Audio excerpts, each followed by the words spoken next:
I'm going to put it on timer bypass, and then it counts up, and I can go as long as I need to. Okay? Till I put it on hold or whatever. Okay?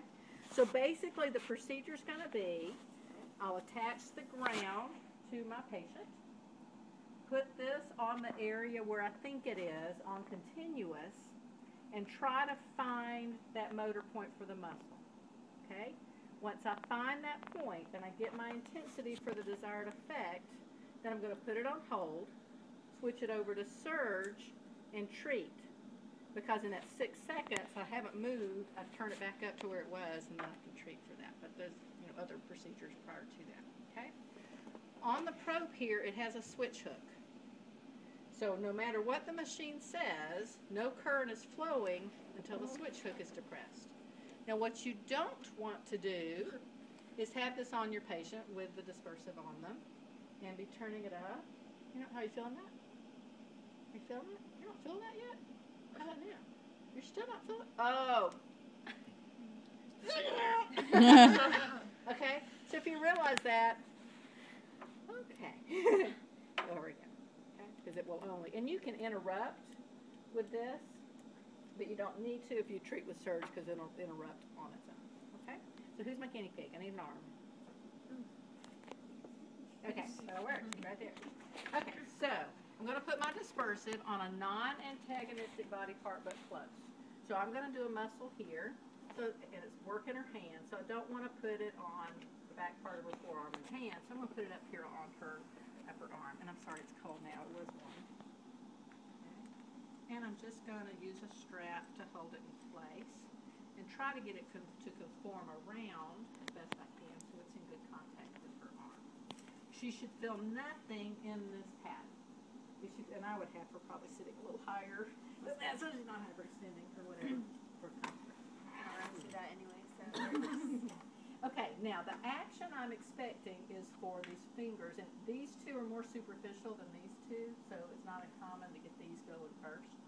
But that's the motor response that I'm going for. She's going to feel it sensory-wise first. So I'm going to find where she feels it the best, then move it around to find the spot, then turn it up for my motor response. Okay? How will you know when you find the spot? You'll tell me, and I'll look for response here. Now, if I start getting her thumb twitching or her wrist moving, I'm on the wrong muscle. Okay, so I have an idea of what action I'm going for and kind of from the chart where I'm looking at. Okay, so I've got on a continuous wide pulse. My pulse rate, I'm going to be doing muscle re-ed. So I want it between 20 and 50. I know on this unit, when I go to surge, it only gives me 2 rate choices. Surge takes the place of this knob. Okay, when I hit surge, I get F83. You see that? So that's a rate of 83. Or if I hit the current again, if I hit surge again, it turns it off. Okay? So if I get 83, if I hit the current, it gives me my other choice, F35.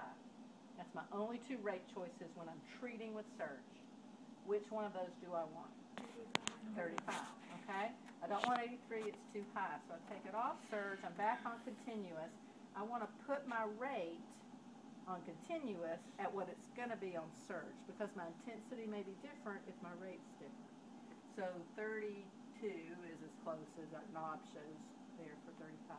So putting my rate at that medium, hypnotizing but not fatiguing rate on continuous to find my point. Okay? So on timer bypass, turn down all the way, it's on. So I get in a place where I kind of sort of think it is. Okay, and I've just got good contact and got it flush. Okay, and I hit go. This starts counting up every 2 seconds. And I start to turn it up. I want you to tell me first when you start to feel it. It'll feel like a buzz or a tingle.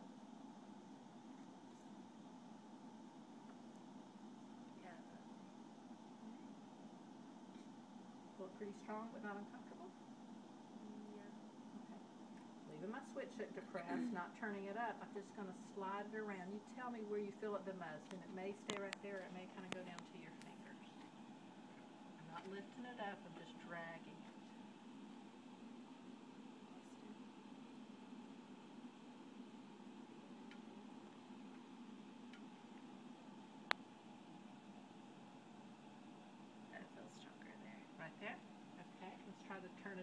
we get our motor response. It'll feel a little intense, but it shouldn't be painful. It'll just kind of grab the feeling, okay?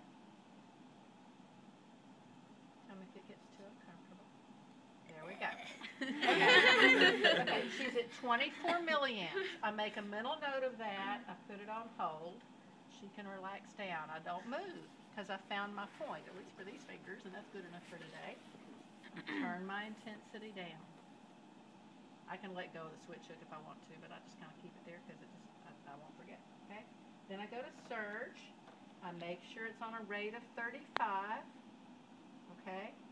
Then when I hit go, I've got 6 seconds of it being on, but I know what I'm going for. I'm in my spot, so I can do that, okay? You ready? We hit go. I go up a little faster. Okay? There's your response. I do 3 to 5 good contractions. It'll go down when it's off. So it's on for 6 seconds. It goes down and she relaxes. I can lift up my switch hook finger if I want to now in between. It's going to be off for 18 seconds. But when the numbers start going up, I've got to close it again and go up. And I'll just do 3 to 5 good contractions. And then I go to my next point if I have another one. 18 seconds always. There it goes.